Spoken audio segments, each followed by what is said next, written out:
কলকাতার আরজি কর medical college হাসপাতালে চিকিৎসক ধর্ষণ ও খুনের ঘটনার প্রতিবাদে ফুঁসছে গোটা ভারত। দশম দিনের মতো চলছে এই আন্দোলন। এর ধারাবাহিকতায় ঘটনার সঠিক তদন্ত ও বিচারের দাবিতে দেশজুড়ে ২৪ ঘন্টা কর্মবিরতি পালন করছেন চিকিৎসকরা। চিকিৎসকদের সর্বভারতীয় সংগঠন ইন্ডিয়ান মেডিকেল অ্যাসোসিয়েশন IMA এই কর্মবিরতির ডাক দিয়েছে। শনিবার সকাল ৬টা থেকে রোববার সকাল ৬টা পর্যন্ত বন্ধ রাখা হয়েছে সব ধরনের নন এমার্জেন্সি মেডিকেল সার্ভিস। এছাড়া আবাসিক চিকিৎসকদের নিরাপদ থাকার জায়গার ব্যবস্থা, আরজি কর হাসপাতাল চত্বরে ভাঙচুরে জড়িতদের দৃষ্টান্তমূলক শাস্তি সহ ৫ দফা দাবি জানিয়েছেন তারা। Doctors, nurses, para medical staff सबके सब पेशेंट्स के हित में हमेशा काम करते रहते हैं। इसके दौरान भी काम कर रहे हैं, पर हम नहीं ये नहीं हैंडल कर सकते कि हमारे ऊपर वायलेंस हो, हमारी जान खतरे में हो, हमारे बच्चों की जान खतरे में हो। ये हम बिल्कुल नहीं टॉलरेट करेंगे और हम नहीं रुकेंगे जब तक CPA नहीं लागू होता। কলকাতা সহ ভারতের বিভিন্ন রাজ্যের হাসপাতালে এই কর্মবিরতির প্রভাব পড়ছে।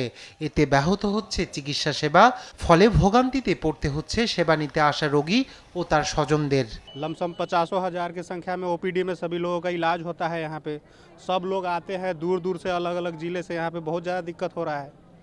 समस्या यहाँ तो है ही नहीं। ये लोग बोल रहे हैं अनिश्चितकालीन हड़ताल, कोई ठिकाना नहीं है कब खुलेगा।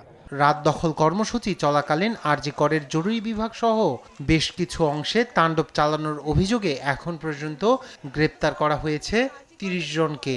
তবে এ ঘটনায় রাজ্য শাসক দল তৃণমূল কংগ্রেসের ভূমিকার তীব্র সমালোচনা করছে রাজ্য বিজেপির নেতারা।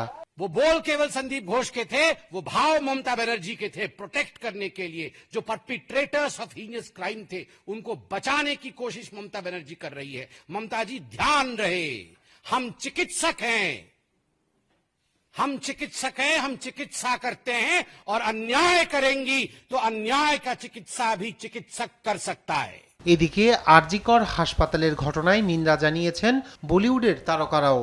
এই ঘটনার প্রতিবাদে নারী চিকিৎসকের পরিবারের পাশে দাঁড়িয়েছেন ঋত্বিক রোশন, প্রিয়াঙ্কা চোপড়া, কারিনা কাপুর, আলিয়া ভাট সহ একাধিক তারকা। রায়হান কবি শুভ্র, নিউজ ডেস্ক, দেশ টিভি।